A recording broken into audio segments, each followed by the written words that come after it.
നമ്മുടെ അടുത്ത് കുറച്ച് ഇഞ്ചിയാണുള്ളത്, വീട്ടിലിരിപ്പുള്ളത്. ഇത് വെച്ചിട്ട് നമുക്കൊരു കറി ഉണ്ടാക്കാം.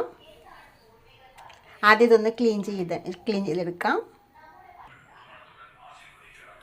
ഇതിങ്ങനെ തൊലിങ്ങനെ കളയാം. വീട്ടിൽ ഒരു കുറച്ച് ഇഞ്ചി മാത്രമേ ഉള്ളൂ, മറ്റൊന്നും ഇല്ലെങ്കിൽ പോലും ഇതുകൊണ്ട് എങ്ങനെ കറി ഉണ്ടാക്കാം എന്നുള്ളതാണ്. അങ്ങനെ ടേസ്റ്റ്, ഇത്രയും ടേസ്റ്റ് ഉണ്ടാക്കാൻ പറ്റുന്ന അത്രയും ഉള്ളത് വെച്ചിട്ട് കേട്ടോ.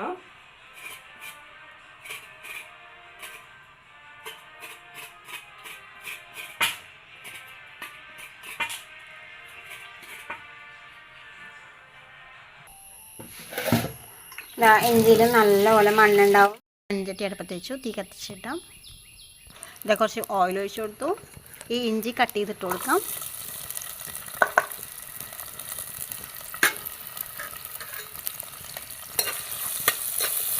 അപ്പോൾ അതിലുള്ള വെള്ളമൊക്കെ പോയിക്കോളും.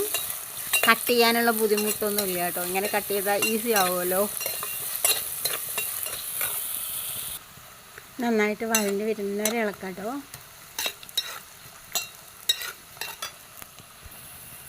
ഏകദേശം വഴണ്ടി വന്നിട്ടുണ്ട്. ഇത് കോരിയെടുക്കാം മതി. ചെറിയൊരു കായത്തിൻ്റെ കഷ്ണം കൊടുക്കാം. ഒരു 2-3 ടേബിൾ സ്പൂണോളം ഉഴുന്ന്, 1.5 ടേബിൾ സ്പൂൺ കടലപ്പരിപ്പിട്ട് കൊടുത്തിട്ടുണ്ട്.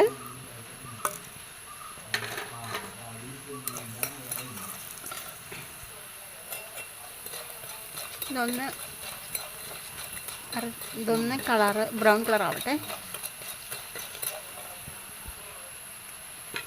3 കപ്പൽ മുളക് ഇട്ട് കൊടുക്കുന്നുണ്ട്.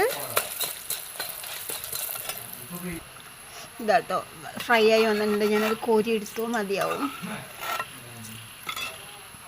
കുറച്ച് ഓയിൽ ഒഴിച്ചു കൊടുത്തു, കുറച്ച് കടുക് ഇട്ട് കൊടുത്തു. വെളുത്തുള്ളി ഇട്ട് കൊടുക്കാം. പച്ചമുളക് കട്ട് ചെയ്ത് കൊടുക്കാം. കറിവേപ്പില മുണ്ടൻ ഇട്ട് കൊടുക്കാം. മുളക് പൊടി, മഞ്ഞൾപ്പൊടി, മല്ലിപ്പൊടി. ഞാൻ മുളക് പൊടി അധികം ഇട്ടിട്ടില്ല. എരിവ് ഇതിൻ്റെ മുളകിൻ്റെയും പച്ചമുളകിൻ്റെയാണ് എരിവ് എടുത്തിട്ടുള്ളത്. ഇറക്കി വെച്ചിട്ടില്ല എന്ന് വെച്ചാൽ അത് കരിയുണ്ടാന്ന് വിചാരിച്ചിട്ട് നമ്മുടെ ടേസ്റ്റ് ആയിട്ടുള്ള ഇഞ്ചിക്കറി റെഡി ആയിട്ടുണ്ട് കേട്ടോ. വളരെ ടേസ്റ്റിയാണ്. ചോറ് കഴിക്കുന്നത് മാത്രം മതിയാവും കേട്ടോ.